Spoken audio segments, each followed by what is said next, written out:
Terima kasih, selamat malam. Kembali lagi untuk pengikut channel Lazarus J. Hamad. Pada kesempatan ini, sebagai mahasiswa sosiologi Fakultas Ilmu Sosial dan Ilmu Politik Universitas Cendana Kupang atas nama Sifnat Lopo akan kembali untuk membahas buku Sosiologi Terapan dengan topik membahas analisis dasar media sosial dalam kaitannya politik dan negara. Jadi buku ini sebetulnya sebagai buku ini yang digambarkan oleh Dutton serta kontribusi dari kawan-kawan pada tahun 2013 itu melihat fenomena yang berkaitan dengan eksisnya media sosial ketika media sosial hadir sebagai satu wahana yang kemudian dibenturkan dengan eksistensi atau roda pergeseran demokrasi di suatu negara. Jadi kita berbicara mengenai media sosial dalam kaitannya dengan konteks politik maupun negara, tentu tidak terlepas daripada aktor yang memainkan instansi-instansi yang terkait di dalam ketiga elemen itu. Jadi seperti kita kembali lagi kita melihat sekilas tentang media sosial, tapi lebih spesifik kita melihat Facebook sebagai suatu wahana atau suatu aplikasi yang digunakan oleh elit-elit oligarkis dalam memainkan roda politik dalam negara tertentu. Saya ambil contoh negara Indonesia. Kita tahu bahwa aplikasi Facebook dikemukakan oleh Harvard Moore pada tahun 2004 dan ia ciptakan sesungguhnya punya tujuan untuk mendominasi negara-negara berkembang seperti kita Indonesia maupun negara-negara lain di belahan dunia. Tetapi jauh lebih penting daripada itu, ketika kita melihat Facebook, kehadiran Facebook dalam konteks politik, khususnya kita Indonesia hari ini menjelang pilkada di wilayah tertentu, aplikasi Facebook atau media sosial itu ramai menjadi suatu panggung untuk elit-elit atau salah satu calon yang kemudian mempublik figurkan kekuatan atau elektabilitasnya melalui wahana itu. Dan kalau kita melihat dari nilai plus minus daripada keberadaan media sosial, tentu sesungguhnya plus daripada keberadaan media sosial itu sangat lebih bermanfaat, tetapi paling banyak menyambang dengan harapan yang sesungguhnya.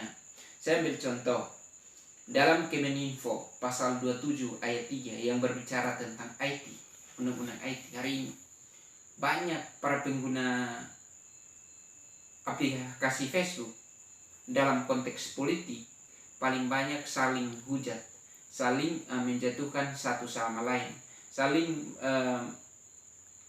mengejekkan antara satu calon dengan calon lain. Jadi tetapi karena keberadaan atau aktor-aktor yang menggunakan media tersebut karena punya kepentingan primordial baik daripada internal para calon itu maupun kekuatan roda birokrasi partai tertentu. Jadi itu yang kemudian menjadi momok atau menjadi tidak bagus dalam menjalankan pasal 27 ayat 3 tentang yang berbicara mengenai IT. Nah, hari ini banyak yang mencoret, tetapi undang-undang itu tidak jalan. Contoh jauh lebih daripada itu adalah kita lihat keberadaan Metro TV, salah satu media besar yang ada di Indonesia. Itu di belakangnya ada Pak Surya Paloh atau pemilik stasiun TV itu adalah Pak Surya Paloh. Ketika kita kaitkan dengan politik, beliau punya partai, beliau punya media. Jadi ada kalanya kita sebagai masyarakat bertanya-tanya tentang berita yang selalu saja mendukung pemerintah, tidak pernah melihat satu realitas kepada keburukan pemerintah untuk mengaplikasikan atau memberitakan melalui media sosial untuk dilihat sebagai suatu parameter atau sebagai satu parameter daripada masyarakat terhadap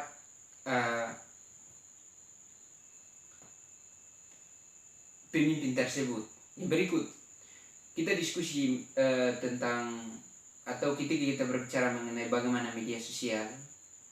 Tentu kita harus lihat pendekatan teori sosial untuk mengklarifikasikan gagasan media sosial dapat dimaju dan mengidentifikasi suatu proses dari bentuk sosialitas melalui 3 model. Yang pertama, kognisi, yang kedua komunikasi, yang ketiga kerjasama. Jadi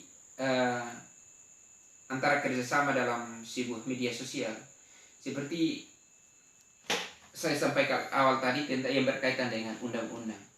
Jadi para pengguna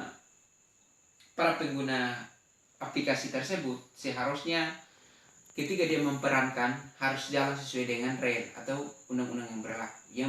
Yang kedua, menyangkut yang keyakinan atau kognisi.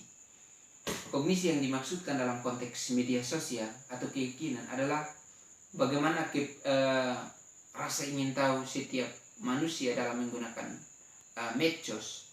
Tetapi harus ada batasan. Batasan ini kan di dalam undang-undang IT itu kan ada beberapa ayat-ayat tertentu yang mengatur tentang itu. Jadi itu harus perlu dilihat baik-baik agar informasi yang kita terpapar dalam media tidak terjadi kontroversial antara kita sebagai pengguna maupun khalayak sebagai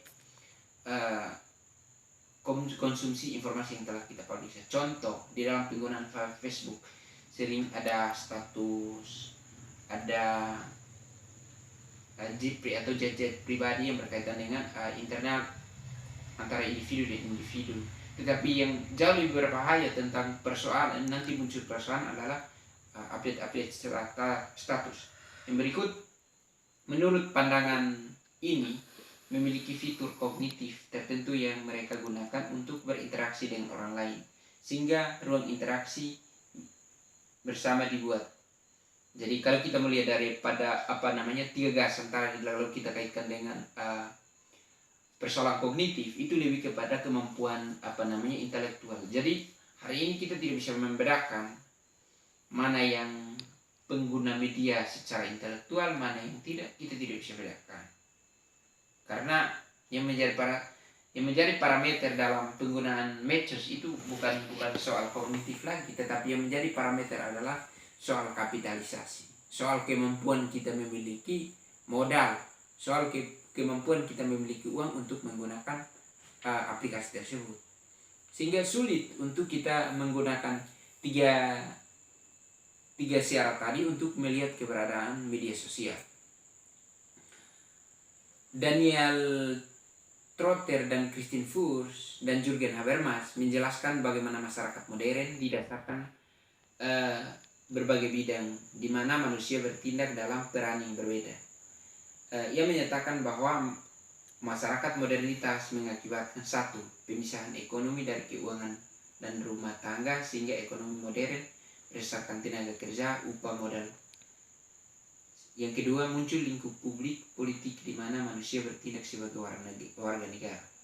Jadi dari beberapa pendapat ahli kita bisa lihat pemisahan ekonomi dari keluarga, rumah tangga sehingga terbentuk suatu ekonomi modern. Jadi kalau kita lihat dari para pendapat ahli lalu kita benturkan dengan kehidupan kita sehari-hari hari ini tentang peran di dalam rumah tangga antara suami istri, kita tidak bisa membedakan penghasilan yang notabene istri sebagai bendahara dalam rumah tangga, tapi kita tidak bisa membedakan itu. Tetapi kita tidak bisa membedakan itu oleh karena pada hari ini atau zaman modernitas hari ini, perempuan juga ikut melibatkan diri dalam pekerjaan publik.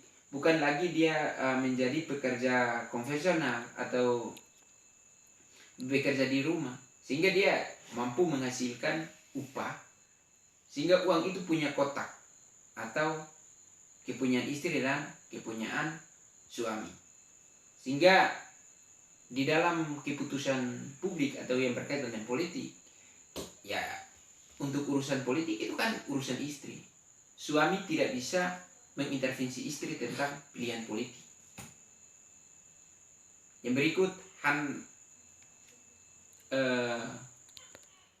Harriet Hen menekan bahwa lingkup pribadi di bidang masyarakat modern berfungsi sebagai lingkup keintiman. Ya, jadi kalau kita melihat kepada Arendt tentang lingkungan modern pribadi dalam konteks kehidupan masyarakat modern, jelas seperti tadi saya sampaikan. Jadi antara kehidupan nuklir famili atau keluarga, suami bukan lagi menjadi kepala keluarga yang total, dia punya hak imunitas untuk mengatur istri dalam segala hal. Tidak, istri juga punya hak untuk menentukan pilihan kalau kita mau kaitkan dengan konteks politik. Jadi itu yang bisa dapat saya sampaikan pada kesempatan malam hari ini. Kurang lebihnya saya mohon maaf, atas perhatian saya ucapkan terima kasih. Selamat malam.